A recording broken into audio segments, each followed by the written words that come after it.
Bismillahirrahmanirrahim. Assalamualaikum warahmatullahi wabarakatuh, and a very good afternoon to all. Yang berbahagia, Datuk Muhammad Umar Swift, Chief Executive Officer of Bursa Malaysia. Our featured panelists for today, Mr. Ong Yang Pang Yen, Executive Director of the Chairman's Office, Sunway Group, and Mr. Gurdip Singh Sidhu, Group Chief People Officer and Group Chief Sustainability Officer, CIMB Group. Representatives from the industry, including the Securities Commission and government-linked investment companies, distinguished guests, members of the media, ladies and gentlemen, welcome to today's launch of the Guidebook 2 of the PLC Transformation Programme entitled Sustainable, Socially Responsible and Ethical PLCs. I'm Izrin Farah, your MC for today. Now, this afternoon, we are honored to have with us corporate leaders from approximately 30 listed companies spanning various industries and company sizes. Attendees or participants for today's event comprise of CXOs, heads of sustainability, and leaders from other key functions as well, as it is recognized that our topic of discussion for the day cuts across the various operational divisions within an organization. Our event today resides under the umbrella of the overarching PLC Transformation Programme that was launched by Yang Berhormat Senator Tengku Datuk Seri Utama Zafrul Tengku Abdul Aziz, Minister of Finance, in the first quarter of the year. As narrated during the launch, the PLC Transformation Programme aims to transform Malaysian corporates into high-performing entities. The goal is to steer corporate Malaysia to higher performance levels and increase the attractiveness and investability of listed companies in Malaysia by strengthening the growth narrative of PLCs of all sizes. Now, to recap, the PLC Transformation Programme will focus on 5 pillars to encourage PLCs to be purpose and performance-driven, to grow as sustainable, socially responsible and ethical organizations, to have stronger stakeholder management and investor relations, to be digitally enabled, and to contribute towards overall nation building. The PLC Transformation Programme Guidebook 1 was launched in March 2022. Since then, Bursa Malaysia has engaged PLCs and other capital market stakeholders to onboard early adopters and champions who also believe in the need and spirit of the programme's objectives. We are encouraged by some of the industry players who have approached us to explore how they too can contribute towards supporting the growth of PLCs. We had also engaged several PLCs and stakeholders to develop the second guidebook in the series, which is, of course, the central topic for today's event. This is a particularly important area as all listed companies today must have ESG considerations at the forefront and central of their business framework. Guidebook 2, entitled Sustainable, Socially Responsible and Ethical PLCs, presents an ESG framework with practical guiding steps as to how PLCs can develop a well-defined ESG approach in its operations. Now, Encik Julian Hashim, the Chief Regulatory Officer of Bursa Malaysia, will be presenting an overview of Guidebook 2 this afternoon. Following that presentation, Datuk Umar Swift, the Chief Executive Officer of Bursa Malaysia, will then be moderating a sharing session where our guest panelists will share with us their insights, experiences, and strategies from their respective organizations on ESG matters. Ladies and gentlemen, let's kickstart our first agenda for today, which is a preview and the unveiling of Guidebook 2. To give you a glimpse of the coverage and contents of the book for corporate leaders, without further ado, I'd like to invite Encik Julian Hashim, CRO, Bursa Malaysia, to present an overview of Guidebook 2, Sustainable, Socially Responsible and Ethical PLCs. Encik Julian, if you please. Thank you, Izrin. Distinguished guests, members of the media, fellow colleagues, ladies and gentlemen, Assalamualaikum warahmatullahi wabarakatuh. Good afternoon. I'll spend the next 15-20 minutes to walk you through Book 2 of a 5-book series of the PLC Transformation Programme by Bursa Malaysia. Book 2, as you know, is entitled Sustainable, Socially Responsible and Ethical PLCs. Now, the effective oversight and management of environmental social governance, or ESG issues, have become a top corporate agenda in recent years.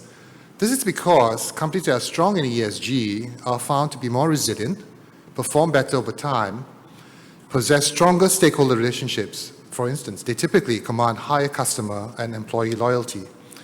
Companies with strong ESG values are also better able to secure both equity and debt financing, as well as in maintaining their reputation and social license to operate. Unsurprisingly then, we see a clear paradigm shift in how ESG is perceived from a largely compliance lens to being a critical ingredient that underpins long-term value creation, be it on capitalizing on unfolding opportunities, enhanced innovation, or better management of risk. As Bursa's PLC transformation program is centered upon upping the game for all our PLCs, a guidebook on ESG is both critical and timely to aid them in their journey to become more sustainable, socially responsible, and ethical. Across the capital market ecosystem, stakeholder expectations and demands for better ESG practices, as well as disclosures, have greatly increased in recent years. Hence, companies that embark on this journey will have a competitive edge over their peers. In essence, Guidebook 2 presents an ESG framework with practical guiding steps on how PLCs can develop a well-defined ESG response, including development of key strategies and adoption of relevant initiatives, policies, and processes. In terms of context, Book 2 first provides the necessary underlying context for the rapid rise of ESG, covering risks, opportunities, and impacts.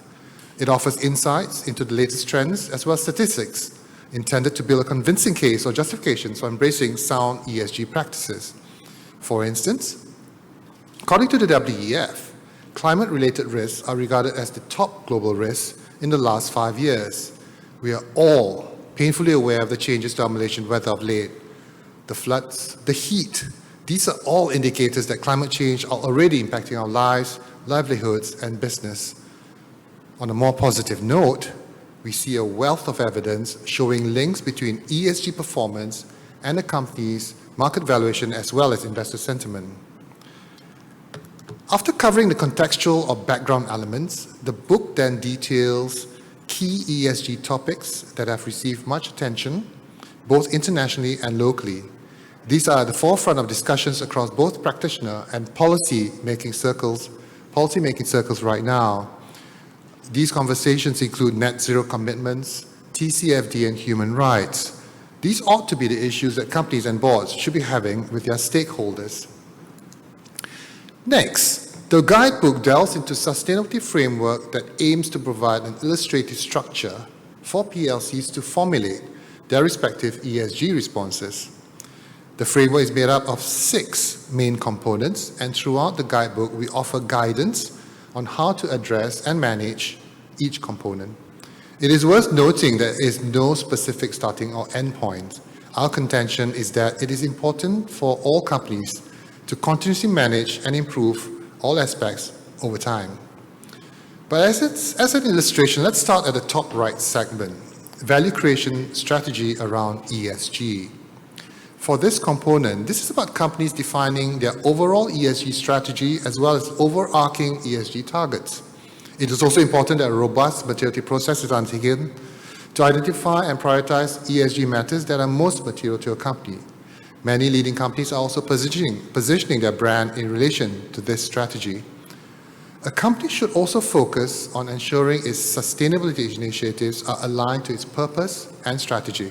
In this regard, many companies typically pursue a few flagship initiatives, but at the same time, undertake initiatives that attempt to address one or more of their prioritized ESG matters or themes, including filling any gaps. Of course, this is partly dependent upon available resources as well as capability. Sustainability measures help measure that performance is being tracked, that companies are able to understand the impact of their initiatives. Here, we offer practical guidance on the implementation of appropriate metrics across prioritized ESG themes. Where possible, these adopted metrics should be in line with those recommended or stipulated by internationally recognized sustainability reporting frameworks. To ensure that companies are able to implement a strong sustainability program, the right structures, processes, people and infrastructure need to be in place. This is inclusive of putting in place a clear ESG governance structure, ideally covering oversight, strategic management, as well as day-to-day implementation. Sustainability reporting is a key aspect that helps communicate a company's sustainability efforts and performance to stakeholders. Last but not least is stakeholder engagement, apologies. And this is something that most companies already do, but it's about how the company expands the scope of such conversations to include critical ESG concerns, as well as challenges in a conscious and systematic manner. Done well together, this framework can help companies frame their sustainability response and provide a good foundation for any company to begin or enhance their sustainability journey. This chapter focuses on sustainability governance in a company, which differs from corporate governance as it encompasses the management of all materiality ESG topics within an organization. The chapter zooms in on an area that is gaining more traction, which is on integrating ESG KPIs in leadership performance evaluation. At present, LTIPs are primarily driven by a business matrix. Key practical steps are highlighted on how to adopt ESG KPIs with a spotlight feature on CIMB, who embarked on this in 2019. This chapter then closes with some guiding considerations in the area of sustainability governance. This chapter starts with outlining some key risks and opportunities associated with common environmental topics, which include water usage, waste management, biodiversity, and climate impact and resilience.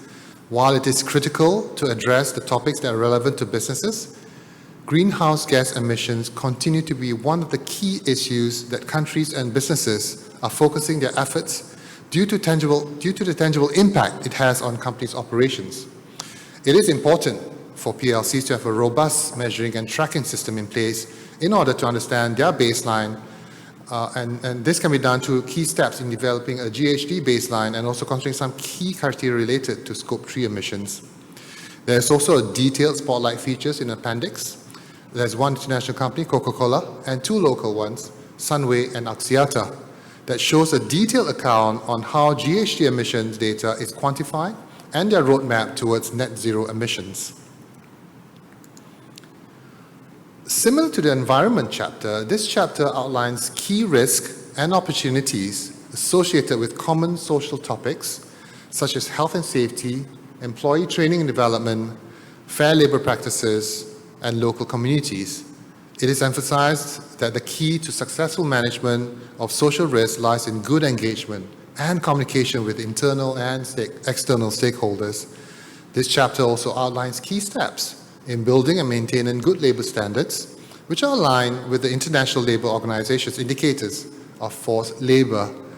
There is a spotlight feature on an international company, Mark & Sparks, on how they manage human rights, risks and capitalize opportunities within their organization and supply chain. While many PLCs have now their ESG strategies and targets, more transparency expected in terms on how they operationalize ESG within the company through their key corporate functions. It is an important step in addressing concerns around greenwashing among stakeholders. Equally as important, by articulating or framing ESG in such a manner, employees throughout the company will be able better to appreciate how they could contribute to the grander scheme of ESG. This chapter outlines how key components within common corporate functions that support the company's ESG functions from all sectors. There are 7 corporate functions identified in this guidebook, but we're showing 2 examples here, that being human capital and IT. In cases where PLCs have outsourced these functions, the relevant external parties should take into account ESG considerations that align with the PLC's ESG agenda. Throughout the book, there are practical elements that help bring to life all the concepts and topics that are being highlighted. For instance, we have included guiding considerations and checklists that help provide an easy reference for PLCs to see if they are on the right track. Separately, apologies.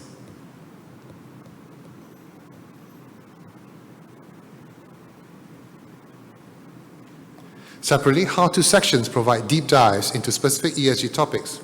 We'll have PLCs have a better understanding of the topic and how they can address it as well. We also provide case studies of actual companies, both local and international, to help provide color and clarity as to how these companies address ESG topics and issues.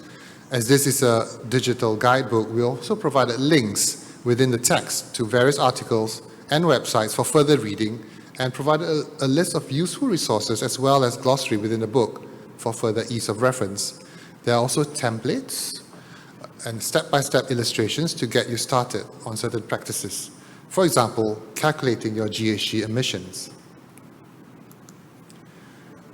In my final slide, I wish to close by highlighting 5 key takeaways. Number 1, assess your company's efforts based on the 6 components of the ESG framework, from value creation strategy to stakeholder engagement. Are you addressing all these areas adequately? Are there gaps for improvement? If so, how can you address those gaps? Engage with all your stakeholders on ESG. Find out what they're thinking, what their concerns are, how you can allay their concerns, and are there any risks that you need to be aware of? This is especially important for investors who are becoming increasingly concerned about ESG risks in their portfolio.